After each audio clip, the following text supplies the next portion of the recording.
ಮೂಡಾ ಹಗರಣ ಸಂಬಂಧಪಟ್ಟಂತೆ ಸಿಎಂ ವಿರುದ್ಧದ ತನಿಖೆಗೆ ಅನುಮತಿ ನೀಡಲಾಗಿದೆ. ಸಿಎಂ ವಿರುದ್ಧ ವಿವಿಧ ಸೆಕ್ಷನ್ಗಳ ಅಡಿಯಲ್ಲಿ ದೂರುದಾರರು ಆರೋಪಿಸಿದ್ದಾರೆ. ದೂರಾದ್ರೆ ಯಾವೆಲ್ಲ ಸೆಕ್ಷನ್ಗಳ ಅಡಿಯಲ್ಲಿ ದೂರು ದಾಖಲಿಸಬಹುದು ಅನ್ನೋದನ್ನ ಇಲ್ಲಿ ಹೇಳಿದ್ದಾರೆ. ಅಂದ್ರೆ ಆ ಪ್ರಕರಣದ ಸಿವಿಯಾರಿಟಿ ಎಷ್ಟಿದೆ ಅನ್ನೋದನ್ನ ಹೇಳಿದ್ದಾರೆ. ಭ್ರಷ್ಟಾಚಾರ ತಡೆ ಕಾಯ್ದೆ ಅಡಿ ವಿವಿಧ ಸೆಕ್ಷನ್ಗಳ ಅಡಿಯಲ್ಲಿ ಆರೋಪಿಸಿದ್ದಾರೆ. ಭಾರತೀಯ ನ್ಯಾಯ ಸಂಹಿತೆ ಅಡಿಯ ಸೆಕ್ಷನ್ಗಳ ಅಡಿ ದೂರು ದಾಖಲಾಗುತ್ತೆ. ಹಾಗಾದ್ರೆ ಸಿದ್ದರಾಮಯ್ಯ ವಿರುದ್ಧದ ಸೆಕ್ಷನ್ಗಳು ಯಾವ್ಯಾವು, ಆ ಸೆಕ್ಷನ್ಗಳು ಏನೇನು ಹೇಳುತ್ತೆ, ಆ ಸೆಕ್ಷನ್ಗಳ ಅಡಿಯಲ್ಲಿ ಯಾವೆಲ್ಲ ಆರೋಪಗಳು ಬರುತ್ತೆ, ಸೆಕ್ಷನ್ಗಳು ಇಂಪಾರ್ಟೆನ್ಸ್ ಎಷ್ಟು ಅಂತ ನೋಡ್ತಾ ಹೋಗೋಣ. ಸಿಎಂ ವಿರುದ್ಧದ ಸೆಕ್ಷನ್ಗಳು ಏನೇನು ಹೇಳುತ್ತೆ? ಭ್ರಷ್ಟಾಚಾರ ತಡೆ ಕಾಯ್ದೆ ಸೆಕ್ಷನ್ 7 ಅಕ್ರಮವಾಗಿ ಲಾಭ ಪಡೆದ ಆರೋಪವನ್ನ ಸೂಚಿಸ್ತಾ ಇದೆ. ಇನ್ನು ಭ್ರಷ್ಟಾಚಾರ ಕಾಯ್ದೆ ಸೆಕ್ಷನ್ 9 ಲಾಭ ಪಡೆಯೋದಕ್ಕೆ ವೈಯಕ್ತಿಕ ಪ್ರಭಾವ ಬೀರುವಂತಹ ಸಾಧ್ಯತೆ ಪ್ರಭಾವ ಬೀರಿರೋ ಸಾಧ್ಯತೆಯನ್ನ ತೋರಿಸುತ್ತೆ. ಇನ್ನು ಭ್ರಷ್ಟಾಚಾರ ತಡೆ ಕಾಯ್ದೆ ಸೆಕ್ಷನ್ 12 ಅಕ್ರಮವಾಗಿ ಪಡೆದ ಲಾಭಕ್ಕೆ ಶಿಕ್ಷೆ ಅನ್ನೋದನ್ನ ಸೂಚಿಸುತ್ತೆ. ಇನ್ನು ಭ್ರಷ್ಟಾಚಾರ ತಡೆ ಕಾಯ್ದೆ ಸೆಕ್ಷನ್ 12 ಅಕ್ರಮವಾಗಿ ಪಡೆದ ಲಾಭಕ್ಕೆ ದಂಡ ಅನ್ನೋದನ್ನ ಇಲ್ಲಿ ಸೂಚಿಸುತ್ತೆ. ಹಾಗಾದ್ರೆ ಯಾವ್ಯಾವ ಸೆಕ್ಷನ್ಗಳು ಏನೇನು ಹೇಳುತ್ತೆ ಅಂತ ನೋಡ್ತಾ ಹೋಗೋಣ. BNS ಭಾರತೀಯ ನ್ಯಾಯ ಸಂಹಿತೆ ಸೆಕ್ಷನ್ 59 ಪಬ್ಲಿಕ್ ಸರ್ವೆಂಟ್ ಅಕ್ರಮವನ್ನ ಮರೆಮಾಚೋದು ಅನ್ನೋದನ್ನ ಇಲ್ಲಿ ಸೂಚಿಸುತ್ತೆ.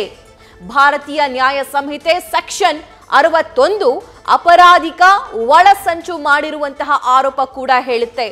ಇನ್ನು ಭಾರತೀಯ ನ್ಯಾಯ ಸಂಹಿತೆ ಸೆಕ್ಷನ್ 62ರ ಅಡಿಯಲ್ಲಿ ಮಾಡಿದ ಅಪರಾಧಕ್ಕೆ ಶಿಕ್ಷೆ ವಿಧಿಸುವುದು. ಇನ್ನು BNS ಸೆಕ್ಷನ್ 201 ಸುಳ್ಳು ದಾಖಲೆಗಳನ್ನ ಸೃಷ್ಟಿಸಿದ ಆರೋಪವನ್ನು ಕೂಡ ಇಲ್ಲಿ ಸೂಚಿಸುತ್ತೆ. BNS ಸೆಕ್ಷನ್ 227 ಸುಳ್ಳು ಸಾಕ್ಷಿಗಳನ್ನ ಸೃಷ್ಟಿ ಮಾಡಿರೋ ಆರೋಪ ಇದೆ. BNS ಸೆಕ್ಷನ್ 228 ಸಾಕ್ಷಿಗಳನ್ನ ತಿರುಚಿರುವ ಆರೋಪ ಕೂಡ ಸೂಚಿಸುತ್ತೆ.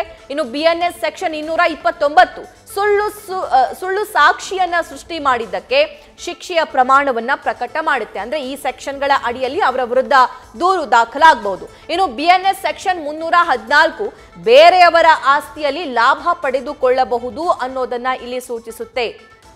BNS ಸೆಕ್ಷನ್ 316 ಪಬ್ಲಿಕ್ ಸರ್ವೆಂಟ್ ಇಂದ ಅಪರಾಧಿಕ ನಂಬಿಕೆ ದ್ರೋಹ ಆಗಿದೆ ಅನ್ನೋದನ್ನ ಇಲ್ಲಿ ಸೂಚಿಸುತ್ತೆ.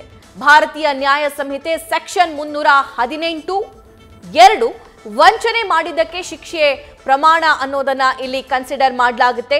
BNS ಸೆಕ್ಷನ್ 318 ತಿಳಿದು ವಂಚನೆ ಮಾಡಿದ್ದಕ್ಕೆ ಶಿಕ್ಷೆಯ ಪ್ರಮಾಣವನ್ನ ಪ್ರಕಟ ಮಾಡುತ್ತೆ. BNS ಸೆಕ್ಷನ್ 319 ಬೇರೆಯವರ ಹೆಸರಲ್ಲಿ ವಂಚನೆ ಮಾಡಿರೋದನ್ನ ಸೂಚಿಸುತ್ತೆ. ಭಾರತೀಯ ನ್ಯಾಯ ಸಂಹಿತೆ ಸೆಕ್ಷನ್ 318 ವಂಚನೆ ಮಾಡಿದ್ದಕ್ಕೆ ಶಿಕ್ಷೆಯ ಪ್ರಮಾಣವನ್ನ ಪ್ರಕಟ ಮಾಡುತ್ತೆ. BNS ಸೆಕ್ಷನ್ 322 ಸುಳ್ಳು ದಾಖಲೆಗಳ ಮೇಲೆ ಪ್ರಾಪರ್ಟಿಯನ್ನ ವರ್ಗಾವಣೆ ಮಾಡಿರೋ ಆರೋಪವನ್ನ ಸೂಚಿಸುತ್ತೆ. BNS ಸೆಕ್ಷನ್ 324 ಉದ್ದೇಶಪೂರ್ವಕವಾಗಿ ನಷ್ಟ ಉಂಟು ಮಾಡುವುದನ್ನ ಇಲ್ಲಿ ಸೂಚಿಸುತ್ತೆ. BNS ಸೆಕ್ಷನ್ 324 ಉದ್ದೇಶಪೂರ್ವಕವಾಗಿ ನಷ್ಟಕ್ಕೆ ಶಿಕ್ಷೆಯ ಪ್ರಮಾಣವನ್ನ ಇಲ್ಲಿ ಸೂಚಿಸುತ್ತೆ.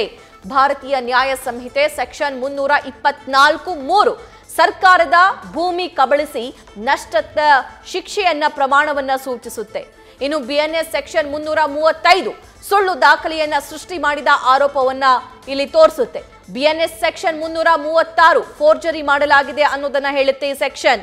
BNS ಸೆಕ್ಷನ್ 338 ಫೋರ್ಜರಿ ಆಸ್ತಿ ದಾಖಲೆಗಳನ್ನ ಸೃಷ್ಟಿ ಮಾಡಲಾಗಿದೆ ಅನ್ನೋದನ್ನ ಇಲ್ಲಿ ಸೂಚಿಸುತ್ತೆ. ಭಾರತೀಯ ನ್ಯಾಯ ಸಂಹಿತೆ ಸೆಕ್ಷನ್ 340 ನಕಲಿ ದಾಖಲೆಗಳ ಅಸಲಿ ಅಂತ ಬಳಕೆ ಮಾಡಿರುವಂತಹ ಆರೋಪವನ್ನು ಕೂಡ ಸೂಚಿಸುತ್ತೆ. ಈ ಎಲ್ಲಾ ಸೆಕ್ಷನ್ಗಳನ್ನ ರಾಜ್ಯಪಾಲರಿಗೆ ಕಾರಣವನ್ನಾಗಿ ಕೊಟ್ಟಿದ್ದಾರೆ ದೂರುದಾರರು. ಈ ಎಲ್ಲಾ ಸೆಕ್ಷನ್ಗಳ ಅಡಿಯಲ್ಲಿ ಅವರ ವಿರುದ್ಧ ದೂರು ದಾಖಲಾಗಬಹುದು. ಸೊ ಹಾಗಾಗಿ ಪ್ರಾಸಿಕ್ಯೂಷನ್ಗೆ ಅನುಮತಿ ಕೊಡಿ ಅಂತ ಹೇಳಿ ಈ ಹಿಂದೆ ಮನವಿ ಮಾಡಿಕೊಳ್ಳಲಾಗಿತ್ತು.